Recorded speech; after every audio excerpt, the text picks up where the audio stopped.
സ്വാഗതം പ്രിയരെ.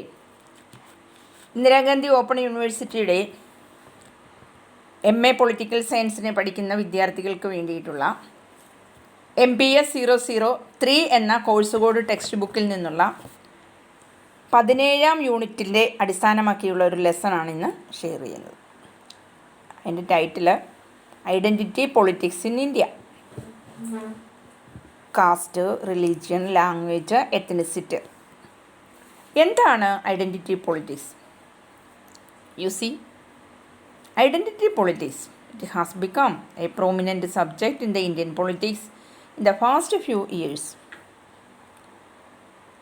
Rise of caste, religious identities, linguistic groups, and ethnic conflicts have contributed to the significance of identity politics in India. So the discourse on identity,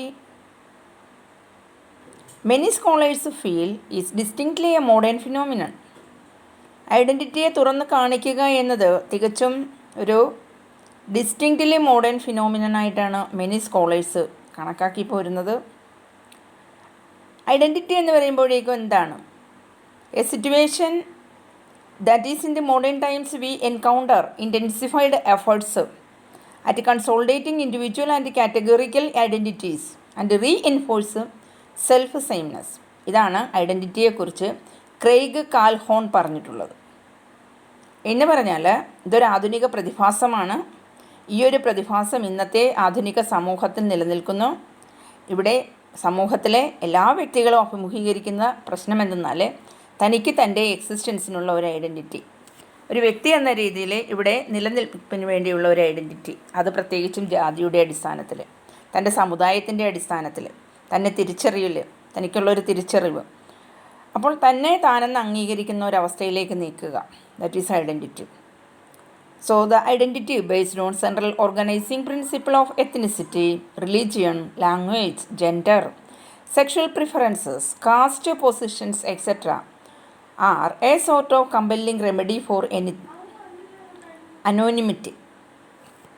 so ഐഡൻറ്റിറ്റിയെ സംബന്ധിച്ച് നാം നോക്കുമ്പോൾ പ്രധാനമായിട്ടും ചിന്തിക്കേണ്ടത് identity പൊളിറ്റിക്സിനെ കുറിച്ച്. Identity politics is said to signifies a wide range of political activity and theorising founded in the shared experiences of injustice of members of certain social groups. അപ്പോൾ identity politics എന്ന് പറയുമ്പോഴോ wide range of political activity, theorising founded in the shared experiences of injustice of members of certain social groups. As a political activity, it is thus considered to signify a body of political project. ഇതൊരു രാഷ്ട്രീയ പ്രവർത്തനത്തിൻ്റെ ഭാഗമായി വരുന്ന ഒന്നായതുകൊണ്ട് തന്നെ ഇതിനെ തിരിച്ചറിയുന്നത്, ഇതിനൊരു അംഗീകാരം എന്ന രീതിയിൽ പറയുന്നത് it's a body of political projects that attempt a recovery from exclusion and denigration. അതായത് തന്നെ നിരാകരിക്കുക, തന്നെ തൻ്റെ സമൂഹത്തിൽ നിന്നും അവോയ്ഡ് ചെയ്യുക. അപ്പോൾ ആ ഒരു അവോയ്ഡ് ചെയ്യുന്ന സിറ്റുവേഷനിൽ നിന്നും റിക്കവറി ചെയ്ത് അതിൻ്റെ ഭാഗമായി കൂടെ നിൽക്കാനായിട്ട് കഴിയുക. അപ്പോൾ ഒരു വിഭാഗത്തിൽ നിന്ന് മാർജിനലൈസ് ചെയ്യപ്പെടുന്നത് ഒരുപക്ഷെ എത്നിസിറ്റിൻ്റെയോ ജെൻഡറിൻ്റെയോ സെക്ഷൽ പ്രിഫറൻസിൻ്റെയോ കാസ്റ്റ് പൊസിഷൻ്റെയോ ഒക്കെ അടിസ്ഥാനത്തിലാവാം. അപ്പോൾ ഐഡൻറ്റിറ്റി പൊളിറ്റിക്സ് അപ്രകാരം ഇതിൻ്റെ ഒരു അറ്റംപ്റ്റ് എന്ന് പറഞ്ഞിട്ടുണ്ടെങ്കിൽ പ്രധാനമായിട്ടും attain empowerment, then representation and recognition of social groups by asserting the very same markers that distinguished and differentiated them from the others and utilize those markers as an assertion of selfhood and identify based on difference rather than equality. അപ്പോൾ identity എന്നുള്ളത് ഒരു self marking പോയിൻ്റായിട്ട് കണക്കാക്കപ്പെടുന്നു. അപ്പോൾ ഇവിടെ നമ്മുടെ രാഷ്ട്രീയ മേഖലയിലേക്ക് റെപ്രസെൻറ്റേഷനോടുകൂടി കടന്നു വരുന്ന അധികാരികൾ എംപവർമെൻറ്റ് അറ്റൈൻ ചെയ്യാൻ ആഗ്രഹിക്കുന്നവരാണ്. അവർ സോഷ്യൽ ഗ്രൂപ്പിൻ്റെ അംഗീകാരം നേടണമെന്ന് ആഗ്രഹിക്കുന്നവരാണ്. അത് സൊസൈറ്റിയിൽ അവർ ഹൈലൈറ്റ് ചെയ്ത് കാണിക്കാൻ വേണ്ടിയിട്ട് മറ്റുള്ളവരിൽ നിന്നും വ്യത്യസ്തരാണ്, എല്ലാ തരത്തിലും പവർഫുള്ളാണ് എന്ന് കാണിക്കാൻ വേണ്ടിയിട്ട് അങ്ങനെയൊക്കെയുള്ളൊരു ഡിഫറൻസ് ഇവരുടെ ഇടയിലുണ്ട്. അപ്പോൾ ഇങ്ങനെയൊക്കെ നിൽക്കുന്ന ഈ ഒരു സാഹചര്യത്തിൽ ഐഡൻറ്റിറ്റി പൊളിറ്റിക്സ് എന്ന് പറയുന്നത് എന്താണ് എന്ന് ചോദിച്ചാൽ, it is A political activity and theorizing founded in the shared experiences of injustice of members of certain social groups. സമൂഹത്തിലെ ചില വിഭാഗങ്ങൾക്കെതിരെ ഉണ്ടാകുന്ന അനീതിക്കെതിരെ പോരാടുന്നതിന് വേണ്ടിയിട്ടുള്ള ഒരു രാഷ്ട്രീയപരമായ ആക്ടിവിറ്റി എന്ന രീതിയിൽ അതിൻ്റെ പ്രാധാന്യം നോട്ട് ചെയ്യാൻ സാധിക്കുമെന്നുള്ളതാണ്. Okay. The strongest criticism against identity politics is that it often challenged by very same markers upon which the sense of self or community sought to be built. So, identity politics as a field of study can be said to have gained intellectual legitimacy since the second half of the 20th century, that is between 1950s and 1960s in the United States, when the large-scale political movements of the second wave feminist, then black civil rights, gay and lesbian liberation movements, and movements of various indigenous groups in the US and the other part of the world were being justified and legitimated on the basis of claims about injustices done on their respective social groups. അപ്പോൾ ഈ ഒരു identity, അതും political identity എന്നുള്ളത് അതിൻ്റെ ഒരു study, അതിൻ്റേതായ intellectual ഇമ്പോർട്ടൻസും അതിൻ്റേതായ പ്രാധാന്യവും സെക്കൻഡ് ഹാഫ് ഓഫ് 20th സെഞ്ച്വറിയിലാണ് അതിൻ്റേതായ പ്രാധാന്യം ലഭ്യമായത് എന്ന് പറയാൻ സാധിക്കും. So that is between 50s and 60s, that is in United States. Large scale political movements അവിടെ ഉണ്ടാകുന്ന ഒരു സമയമായിരുന്നു. അത് ഫെമിനിസ്റ്റിൻ്റെ ഭാഗത്തു നിന്നുള്ള പൊളിറ്റിക്കൽ മൂവ്മെൻറ്റ്സ് വരുന്നൊരു സമയം. പ്രത്യേകിച്ചും ബ്ലാക്ക് പീപ്പിൾ അവരുടെ പൗര അവകാശത്തിന് വേണ്ടിയിട്ടെല്ലാം പ്രക്ഷോഭങ്ങളുമായിട്ട് മുന്നോട്ട് വന്നിരുന്നൊരു കാലഘട്ടത്തിലാണ് ഐഡൻറ്റിറ്റി പൊളിറ്റിക്സിൻ്റെ ഒരു പ്രാധാന്യം വരുന്നത് എന്നുള്ളതാണ്. However, as scholars like Hayes point out that although identity politics can draw an intellectual precursors from Mary Wollstonecraft to Frantz Fanon, ഇതൊക്കെ അവരുടെ പേരാണ്, ഇൻ്റലക്ച്വൽ പ്രൊക്കോർസേഴ്സ് എന്ന രീതിയിലുള്ള പേരുകളാണ്. ഇവരെഴുതിയിട്ടുള്ളത് എന്തെന്നാൽ ഈ politics, that is identity politics, ഇത് സ്പെസിഫിക് ഫ്രേസായിട്ടാണ് ഉപയോഗിക്കുന്നത്. That is limited almost exclusively to the last 15 years എന്ന രീതിയിലാണ്.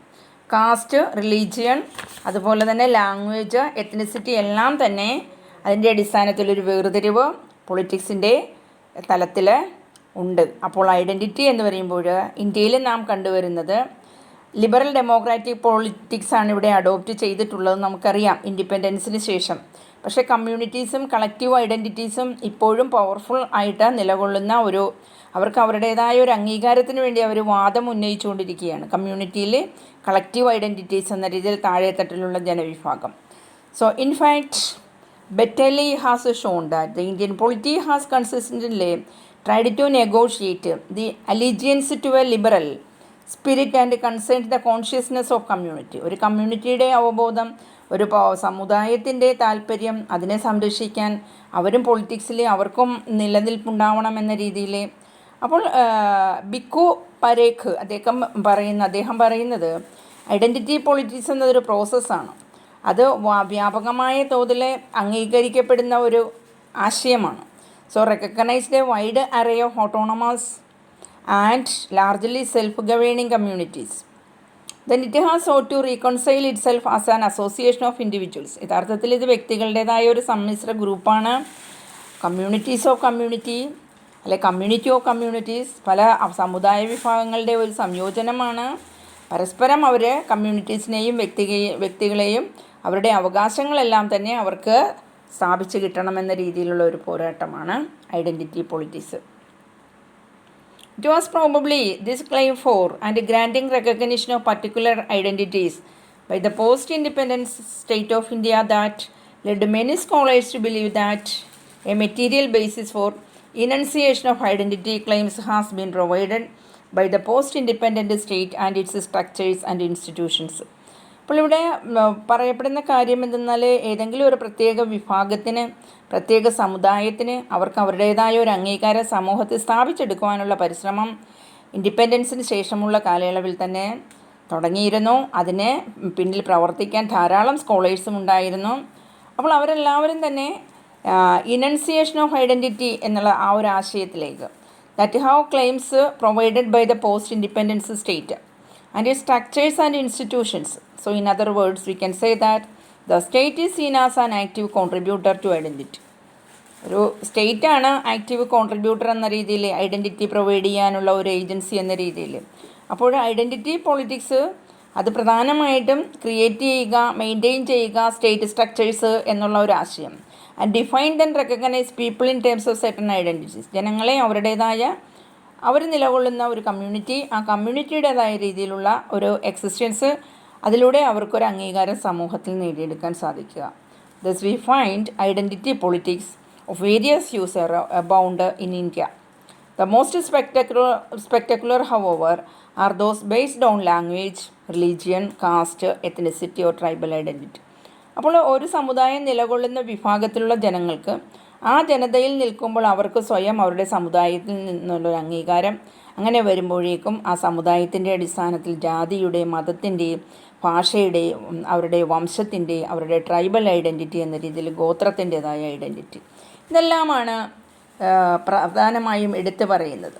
But having said this, it would be wrong on our part of assume that each of these identity markers operate ഓട്ടോണമസ്ലി.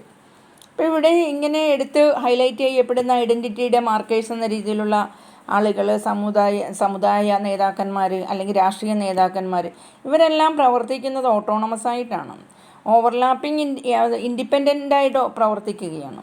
Then independent of the overlapping influence of the other markers. അപ്പോൾ ഇവരുടേതായ സ്വാധീനം മറ്റുള്ളവരുടെ മേൽ ചുമത്തിക്കൊണ്ട് അവർ രംഗത്ത് വരാതെ അവർ autonomous ആയിട്ട് നിന്ന് പ്രവർത്തിക്കുകയാണ് ചെയ്യുന്നത്. In other words, we can say that homogeneous linguistic group may be divided in caste affiliations. ഇവിടെ പ്രാദേശിക തലത്തിലുള്ള ഭാഷാടിസ്ഥാനത്തിലുള്ള പല വിഭാഗങ്ങളെയും വിഭജിച്ച് ആ ഓരോ വിഭാഗത്തിനും ഓരോ ജാതിയുടേതായ അഫിലിയേഷൻ കൊടുക്കുന്നു. എന്നിട്ട് അതിനെ സബ് ഡിവൈഡ് ചെയ്തിട്ട് റിലീജിയസ് ഓറിയൻറ്റേഷനിലേക്ക് കൊണ്ടുവരുന്നു. അത് വീണ്ടും അതിൻ്റേതായ ബ്രോഡർ എത്നിക് ക്ലൈമിലേക്ക് വരുന്ന ഒരു സാധ്യതയും അതിൻ്റേതായ ആശയവുമാണ് ഇന്ത്യയിലെ പൊളിറ്റിക്കൽ ഐഡൻറ്റിറ്റി അഥവാ ഐഡൻറ്റിറ്റി പൊളിറ്റിക്സ് എന്നതിലൂടെ മനസ്സിലാക്കാനായിട്ട് സാധിക്കുന്നത്. അപ്പോൾ കാസ്റ്റ്, റിലീജിയൻ, അതുപോലെ ലാംഗ്വേജ്, എത്നിസിറ്റി എല്ലാം തന്നെ ഐഡൻറ്റിറ്റിയിലെ പ്രധാന ഘടകങ്ങളായിട്ട് വരുന്നു. അപ്പോൾ നമ്മുടെ ഇന്ത്യയിലെ ഏറ്റവും ഇമ്പോർട്ടൻ്റായ ഒരു ഡിസ്കസിങ് മാറ്ററാണ് ഐഡൻറ്റിറ്റി പൊളിറ്റിക്സ്. അത് മോഡേൺ പൊളിറ്റിക്സിൽ ഇന്നും നിറഞ്ഞു നിൽക്കുന്ന സംവാദ വിഷയമാണ്. Identification of A member of A group on the basis of sharing common attributes on the basis of all or some of the attributes, that is language, gender, religion, culture, ethnicity, etc., which indicate the identity of politics. Then it indicate the existence or formation of identity. The mobilization on the basis of these markers, they are called identity, or that is called identity politics. So identity politics gained legitimacy in the 1950s and the 1960s in the United States and in Europe. In India, the identity politics has become an important aspect of politics. That is the rise of the Dalit politics, especially in BSP and backward class politics following the implementation of the Mandal Commission report, linguistic organization of Indian states from 1950s and the rise of BJP, and the active role of organizations like RSS and the ethnic conflict, insurgency and autonomy movements in several parts of the country. That are some examples of identity politics in India. Okay, all these are relating to some ideas, briefing about the identity politics in India. So let us now wind up here this topic. Okay, class watch ചെയ്യുക. ഈ ഒരു identity politics എന്ന വിഷയത്തിലെ brief ചെയ്യുന്ന ഏതാനും ആശയങ്ങൾ നിങ്ങളിലേക്ക് പകരുവാനുള്ള ഒരു ചെറിയ പരിശ്രമമാണ് ഇവിടെ നടത്തിയിരിക്കുന്നത്. അപ്പോൾ ഇതിനെ അടിസ്ഥാനപ്പെടുത്തിക്കൊണ്ട് എന്താണ് ഐഡൻറ്റിറ്റി പൊളിറ്റിക്സ്, ഇന്ത്യൻ പൊളിറ്റിക്സിലെ റോൾ ഓഫ് ലാംഗ്വേജിൻ്റെ ആ ഒരു പ്രാധാന്യം എന്താണ്, ഇങ്ങനെയുള്ള ചോദ്യങ്ങളായിരിക്കാം. എങ്ങനെയാണ് എത്നിസിറ്റി പൊളിറ്റിക്സിനെ അഫക്റ്റ് ചെയ്യുക എന്ന തരത്തിലുള്ള ക്വസ്റ്റ്യൻസ് എല്ലാം ഈ ഭാഗത്തു നിന്നുണ്ടാവുന്നതാണ്. അതെല്ലാം വിശദമായിട്ട് പുസ്തകം വായിച്ച് മനസ്സിലാക്കുക. ഓക്കെ, അപ്പോൾ ആദ്യമായിട്ട് ക്ലാസ് കേൾക്കുകയാണെങ്കിൽ ഒന്ന് വാച്ച് ചെയ്തിട്ട് സബ്സ്ക്രൈബ് ചെയ്യുക. അതേപോലെ തന്നെ അഭിപ്രായങ്ങൾ കമൻ്റായിട്ട് രേഖപ്പെടുത്തുവാൻ കൂടി ശ്രദ്ധിക്കുമല്ലോ. Okay, thank you.